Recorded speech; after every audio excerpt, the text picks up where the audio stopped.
The truth occurs. Hi everyone. I'm reading about the Hula massacre that happened in Syria on the 26th of May, which was last Friday. I'm looking into it and trying to understand, what really happened here. And as usual, it's very hard to know what the truth is. After Hula massacre, Syrian diplomats expelled around the world. Several countries, including France, Britain, Canada, Germany, Italy, Spain, and Australia, said they were expelling Syrian envoys from their capitals in a move that was coordinated with the United States and underlined Assad's diplomatic isolation. And the reason they're expelling the diplomats is that the Syrian government is being blamed for the massacre. But as this article asks, what happened at Syria's Hula massacre? As this article says, 108 people were killed, 49 of them children and 34 of them women. Some activists and eyewitnesses are saying that this massacre was done by the Syrian military. Others are saying it was done by the Shabiha, which is a pro-Assad militia.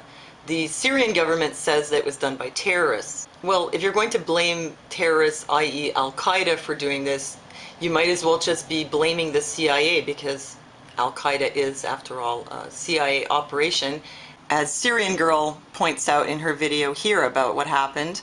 And as she also points out, it really wouldn't make any sense for the Syrian military to go into a town and just kill a lot of children.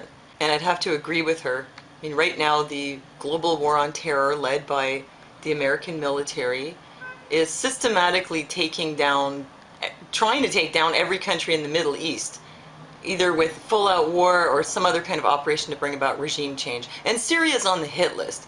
It was one of the countries on the hit list in the PNAC document, Rebuilding America's Defenses. If the Syrian government did something like this, look, all it would do, it would help American imperialism, it would help the global war on terror, it would give them a reason to go into Syria. So besides the fact that they're human beings and it's unlikely that they would just act so barbarically, I mean so extremely, and go in there and kill children for nothing, it wouldn't make sense for the Syrian government from a military point of view as a strategy. Here is a video reporting on some of the news reports that came out right after it happened. What you'll hear in this video was that there were two very different accounts about what happened, who was killed, and by whom, and how they were killed. So there's someone calling into Al Arabiya television, who's apparently one of the leaders of the Syrian opposition. He called in and said that the Syrian regime forces came into the town of Hula and did some shelling, and also that the Shabiha, which is the pro-Assad militia, at the same time entered the village, raiding homes and shooting at civilians. And notably, what he says is that the children who were killed by these people were killed with knives. He says they were killed by knives, not with anything else. Later on, there's a call to Al Jazeera, and the person calling into Al Jazeera just says that they were attacked with mortars, shells by the Syrian regime. And in this video, though, you can see some footage from what happened, and what you see is a lot of children, and they have died apparently from knife wounds, like the guy said who called into Al Arabiya. There's no dust, there's no damage to the building, there's no evidence of them having been shelled. They're stabbed or throat slit, and also the parents aren't with them. So what it basically looks like is like someone went in there intentionally and specifically killed children and did it with knives. Maybe these are in a daycare or a school or something, but what you see is a lot of children in one room. It's really horrible. Why would the Syrian military, if they were going to break up a demonstration and shell it with mortars, why would they then go into places like daycares or schools, kindergartens or something, and then kill a lot of children with knives? They also mentioned that a couple of days after what happened in Hula, there was a massacre in Al-Shumariya. Why would they go and massacre people in Al-Shumariya? What were they doing? They're not protesting? Was it the Syrian military who went into Al-Shumariya? Because if it wasn't, then who did the massacre at Hula? I think they were probably the same who did it, and I would highly doubt that it was the Syrian military. Because you know that things like children being killed, this is the kind of thing that the Western media will like to spread disinformation widely to get people on board with the military, the American or Canadian military going into a place like Syria. Like, for example, with Desert Storm, they were reports that the Iraqis had been throwing babies out of incubators.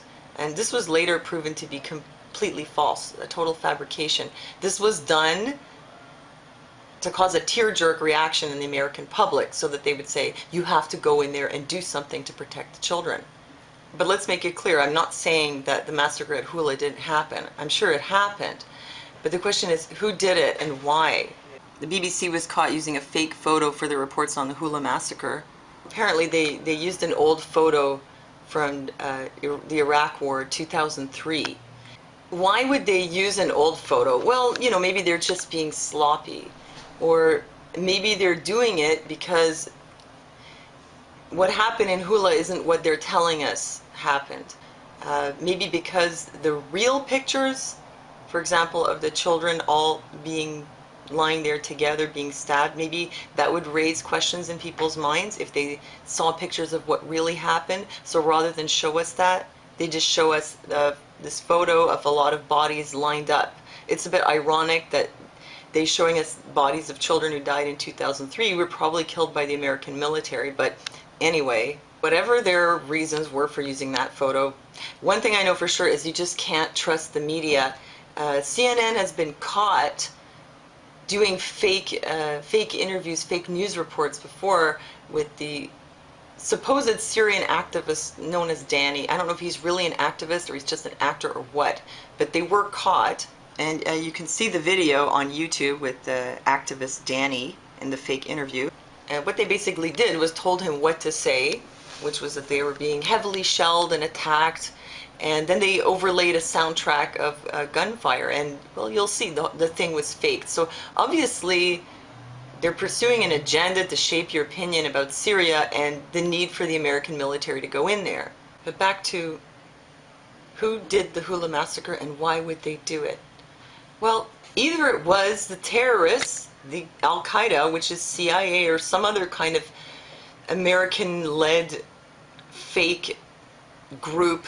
As Professor Chossudovsky said, at this point they openly admit that they're using terrorists in the war against terror, which is totally absurd. So that's the WWTT, the Global War on Terror with the terrorists.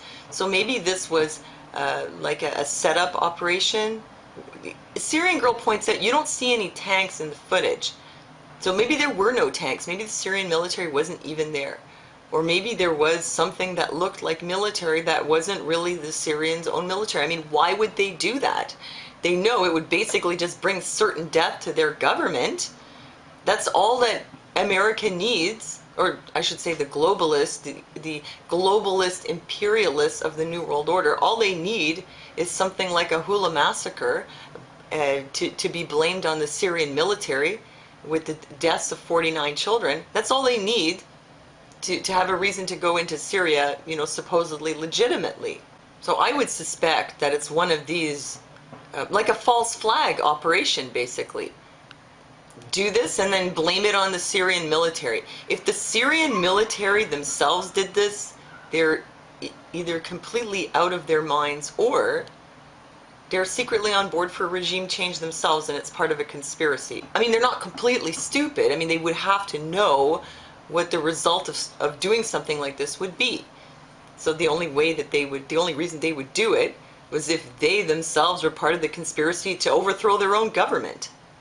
If you look at the big picture of what's happened in the Middle East, it's obvious that there's a plan being implemented to completely overhaul it, bring a regime change to every Middle Eastern nation. Well, they did Iraq, they got rid of Saddam Hussein, Afghanistan, obviously, Libya, look what they did there.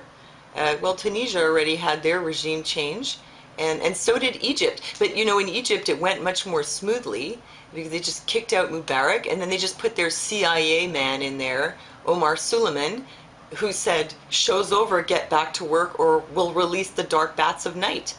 So I really don't know exactly what's going on there. How can I? Because all our media does to us is lie. I mean, this is just a huge propaganda machine for the imperialist agenda. That's all we ever get.